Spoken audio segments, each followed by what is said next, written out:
누가복음 7장 11절에서 17절 말씀 같이 읽도록 하겠습니다. 그 후에 예수께서 나인이라는 성으로 가실새 제자와 많은 무리가 동행하더니 성문에 가까이 이르실 때에 사람들이 한 죽은 자를 메고 나오니 이는 한 어머니의 독자요 그의 어머니는 과부라.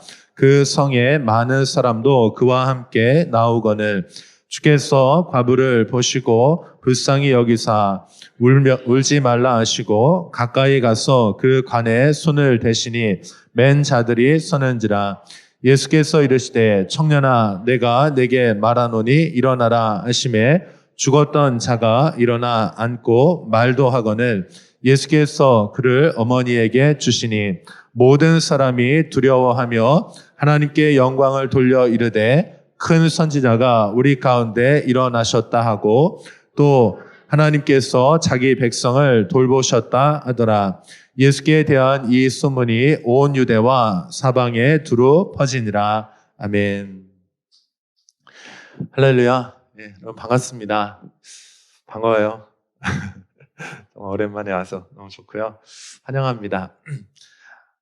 오늘부터 우리가 성탄절을 앞두고 그 예수님의 오심을 이제 기다리는 그런 주간을 우리가 대림절 또는 대강절이라고 이렇게 표현을 합니다. 그래서 예수님께서 우리의 죄를 해결해 주시고 하나님과 끊어졌던 그 관계를 다시 이어주시기 위해서 이 땅에 오셨는데 그 예수님의 오심에 대해서 그리고 예수님께서 이 땅에 2000년 전에 오셔서 그 죄 문제를 해결해 주시고 다시 오시겠다고 그렇게 약속해 주셨는데 재림에 대해서 우리 예수님께서 말씀해 주셨는데 그 재림의 은혜들을 소망하면서 기다리는 이 시간들이 바로 대림절입니다.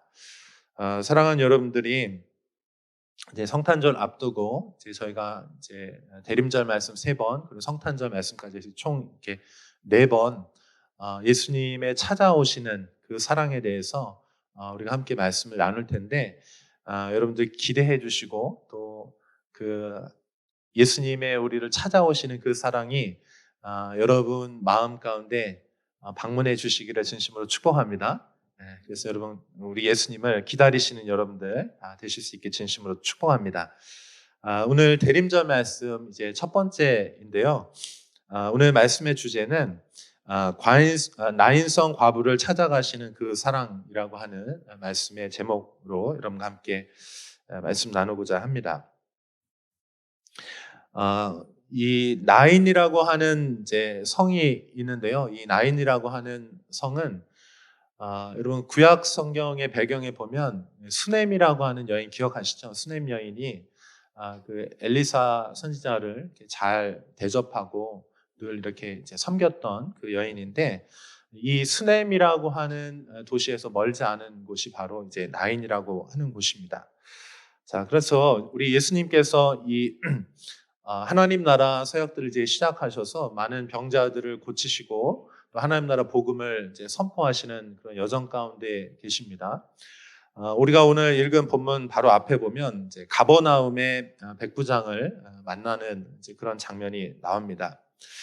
자, 11절에 보면 이렇게 시작합니다. 그 후에 예수께서 나인이라는 성으로 가실새 제자와 많은 무리가 동행하더니 11절의 분위기는 어떤 분위기냐면 우리가 그토록 기다리던 메시아가 이 땅에 우리에게 찾아오셨다. 그래서 그 예수님께서 이 메시아시구나 하는 것들을 사람들이 이제 확인하면서 예수님 곁에서 늘 막 이렇게 환호하면서 즐겁고 기쁜 그런 목소리들이 들리는 그런 분위기라고 그렇게 할 수 있겠습니다.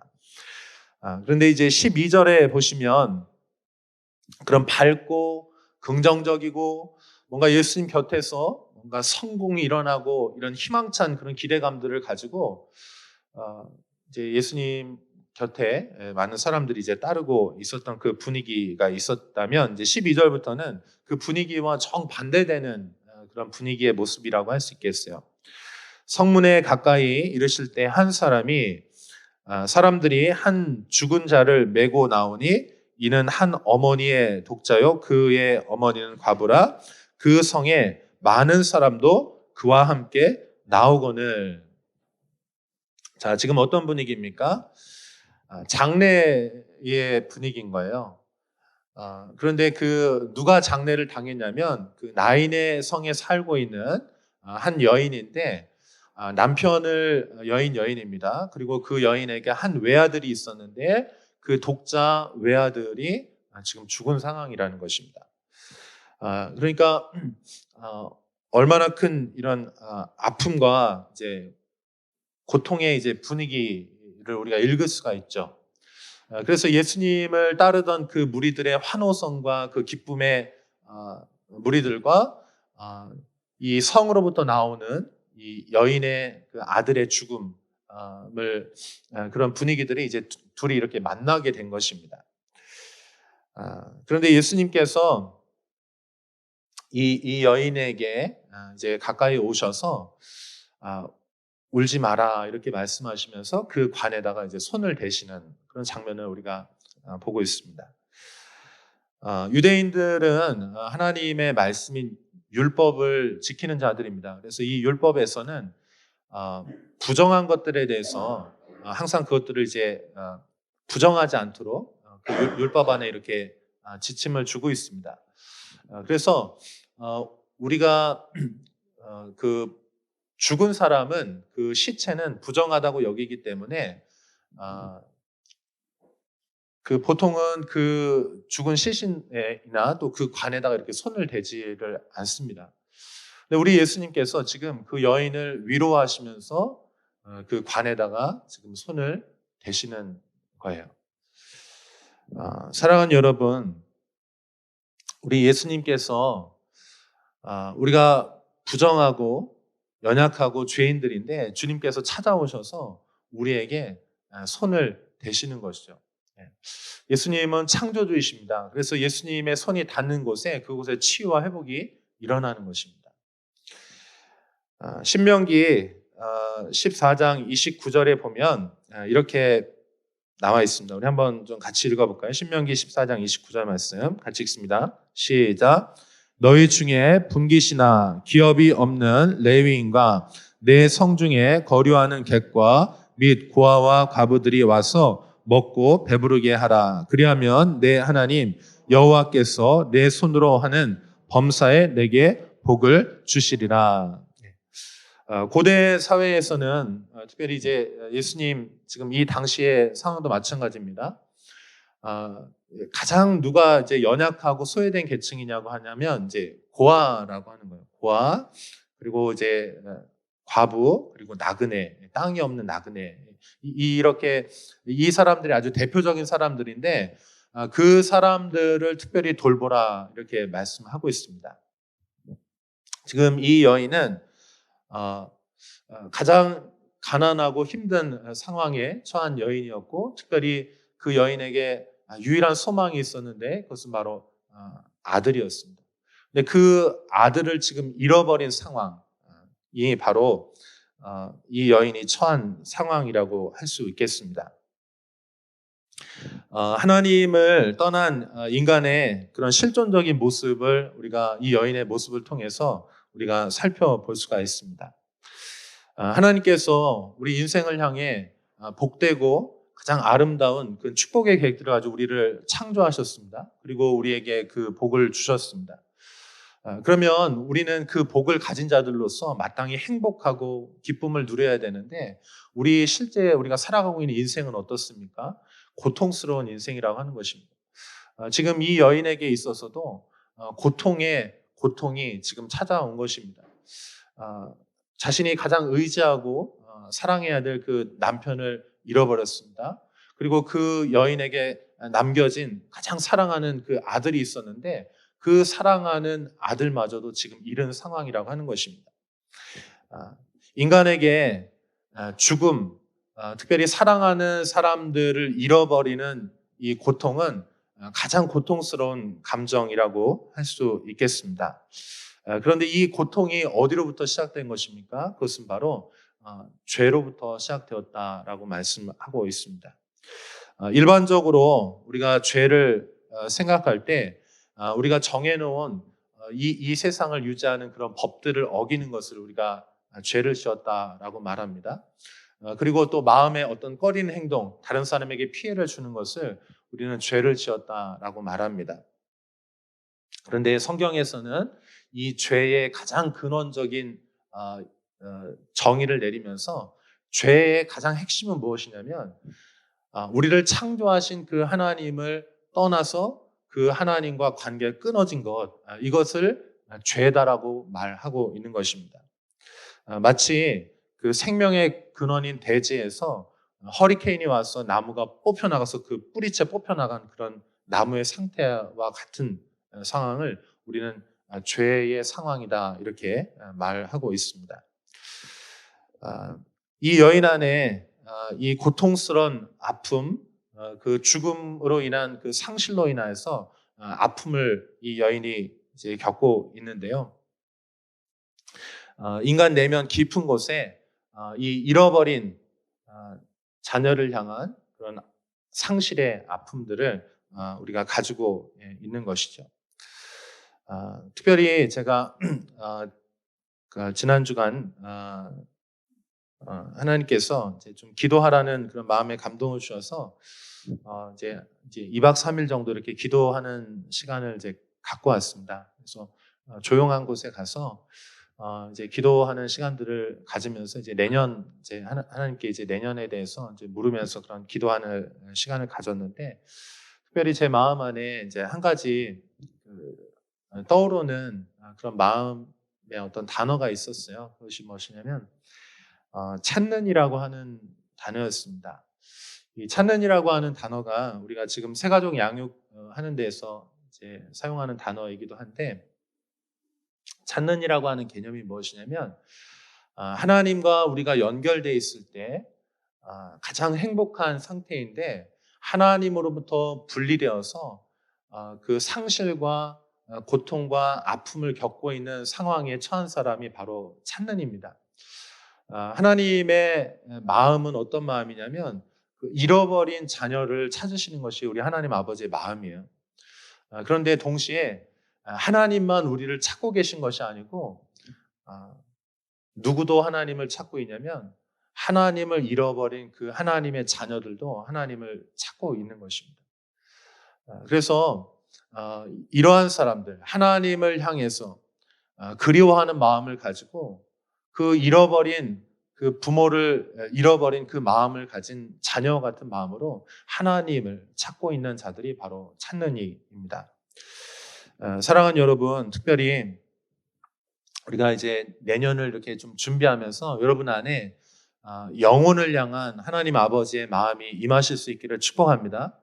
그리고 또 한 가지 하나님을 찾고 있는 그 마음 속에 하나님을 잃어버린 자들의 갈망과 그 상실한 마음에 대해서 우리가 그 마음도 역시 동시에 품었으면 좋겠습니다.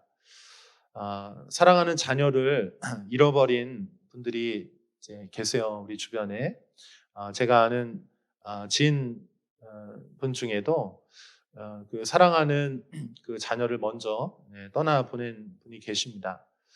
그런데 그 분이 그 장례식에서 고통스러워했던 그 모습들에 대해서 이제 제가 전해 들었어요. 그런데 그 분이 그런 말씀을 이제 해주시더라고요.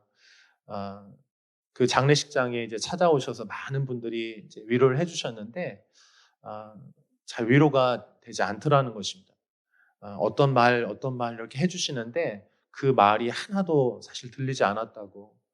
그런데 그 찾아오신 위로해 주셨던 분 중에 어떤 분이 계셨는데 그분도 사랑하는 자녀를 수년 전에 먼저 보낸 분이셨어요. 근데 그분은 오셔서 아무 말 하지 않으시고 오셔서 그냥 손을 이렇게 잡아주시고 꼭 안아주셨다라고 하는 얘기를 제가 전해 들었어요. 그러면서 그분이 그렇게 말씀하셨다고 하더라고요. 수많은 사람들이 오셔서 위로해 주셨는데 그 위로에 대해서 자기가 잘 그 마음으로 이렇게 받기가 어려웠는데 그분이 찾아오셔서 아무 말 하지 않고 이렇게 안아주실 때 큰 위로가 되었다고. 그런데 자신도 역시 그분이 그런 고통을 겪을 때 그분에 대해서 잘 이해할 수 없었다고. 그런데 지금에서야 같은 상황이 되었을 때 내가 이해할 수 있다라고 하는 이야기를 제가 들었습니다. 아, 제가 그 마음을 들을 때 너무나 잘 그 마음이 어떤 마음인지 그 제 마음에 이렇게 좀 와닿더라고요.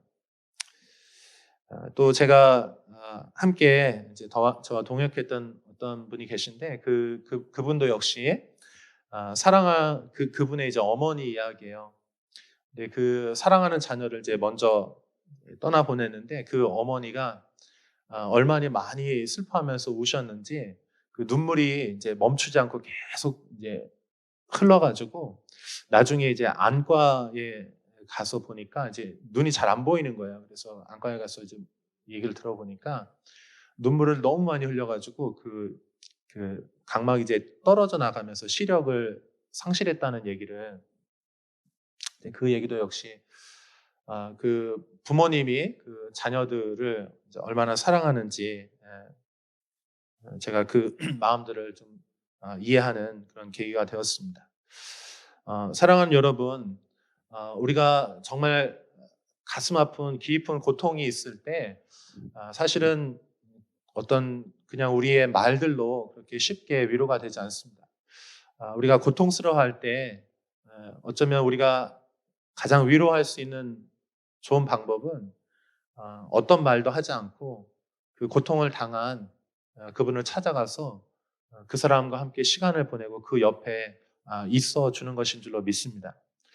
오늘 본문에도 보면 우리 예수님께서 이 나인성 과부에게 찾아오셔서 그 장례식의 행렬을 멈추시고 찾아가셔서 불쌍히 여기사 울지 말라 하시고 그 관에다가 손을 대시는 장면이 나옵니다.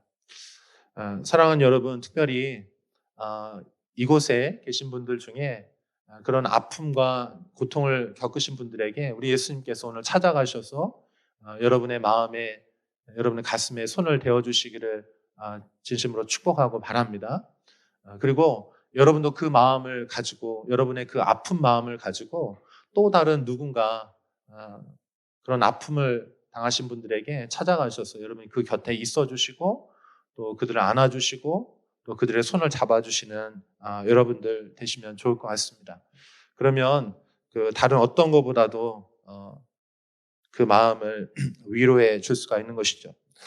우리 예수님께서 이렇게 고통을 당한 사람들을 찾아가시고 위로해 주실 수 있었던 이유가 있습니다. 그것은 바로 우리 예수님께서 이미 많은 대가를 지불하셨고 예수님 역시도 그 고통을 동일하게 당하셔서 그 고통을 아시는 분이시기 때문에 그렇습니다. 요한복음 1장에 말씀이 육신이 되어 이 땅 가운데 오셨다라고 말씀을 하고 있습니다. 우리 예수님은 하나님의 아들이십니다. 근데 그 예수님은 이 땅에 오실 때 어떤 모습으로 오셨습니까? 미혼모의 자녀로 오셨습니다. 아직 약혼만 한 상태고 이제 아직 결혼하지 않은 상태인데 마리아의 몸에 예수님께 성령으로 잉태하셨어요. 그때 이 마리아의 그 마음이 얼마나 초조하고 불안했을까를 생각해 보았습니다. 또 환영받지 못하는 환경이었습니다. 예수님 당시에 많은 그 영아들이 살해를 당했고 또 예수님은 나사렛이라고 하는 동네에 사시면서 그런 고통스러운 시간들을 함께 보내시면서 그 마음들을 잘 이해하셨습니다. 그리고 우리 예수님은 그 아버지를 일찍 보냈거든요. 아마 14세, 15세 정도 됐을 때 그런 청소년 시기에 아버지 요셉이 그 이제 전승에 의하면 이제 죽었다라고 이렇게 알려져 있습니다. 아버지를 먼저 보내고 그 어머니와 그 동생들을 책임져야 하는 그런 무거운 삶의 무게도 가지셨습니다. 그 이후에는 십자가를 지셨고 또 제자들에게 배반을 당하는 그런 아픔과 또 수치와 그런 고통들을 겪으셨던 분이 우리 예수님이십니다. 그런데 우리 이 예수님께서 우리에게 가장 낮은 곳으로 찾아오셔서 우리를 위로해 주시는 그런 하나님이셨습니다. 우리 빌립보서 2장 6절에서 8절 말씀도 한번 같이 읽어보겠습니다.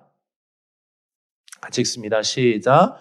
그는 근본 하나님의 본체시나 하나님과 동등됨을 취할 것으로 여기지 아니하시고 오히려 자기를 비워 종의 형체를 가지사 사람들과 같이 되셨고 사람의 모양으로 나타나사 자기를 낮추시고 죽기까지 복종하셨으니 곧 십자가에 죽으심이라. 아멘. 이것이 우리 예수님께서 하신 일이시고 또 우리 예수님의 겸손하고도 우리를 사랑하시는 그 마음이라고 할 수 있겠습니다. 자, 그런데 우리 예수님께서는 이 죄의 문제를 해결해 주셨을 뿐만 아니고 위로해 주셨을 뿐만 아니고 우리 예수님은 창조주 예수님이신 줄로 믿습니다. 그래서 그 죽은 자를 일으키시는 그 기적을 일으켜 주세요. 오늘 본문에 보면 14절에 보시면 이렇게 증거하고 있습니다. 14절 15절에 보면 가까이 가서 그 관에 손을 대시니 맨 자들이 서는지라. 예수께서 이르시되 청년아 내가 내게 말하노니 일어나라 하시매 죽었던 자가 일어나 앉고 말도 하거늘 예수께서 그를 어머니에게 주시니. 사랑하는 여러분, 우리 예수님은 우리에게 찾아오셔서 우리의 마음을 깊이 위로해 주시는 분이실 뿐만 아니고 우리의 문제들을 실제적으로 해결해 주실 수 있는 하나님이신 줄로 믿습니다. 그 예수님께서 십자가에서 우리의 죄의 문제를 해결해 주셨어요. 그런데 그것으로 끝나는 것이 아니고 예수님께서 부활하심으로 말미암아 우리에게 부활의 생명을 허락해 주셨습니다. 여기 이 죽은 아들을 살리시는 이 장면은 예수님이 누구신지를 드러내시면서 예수님 안에 있는 그 생명의 부활의 능력에 대해서 나타내고 있는 것입니다. 사랑하는 성도 여러분, 우리의 삶에 예수님께서 찾아오셔서 우리의 삶을 함께 해주실 뿐만 아니고 여러분 삶에 그런 기적을 베풀어 주시는 놀라운 창조의 그 생명의 기적들, 그 부활의 생명의 역사들이 우리 안에 있기를 진심으로 축복합니다. 우리 함께 기도하도록 하겠습니다.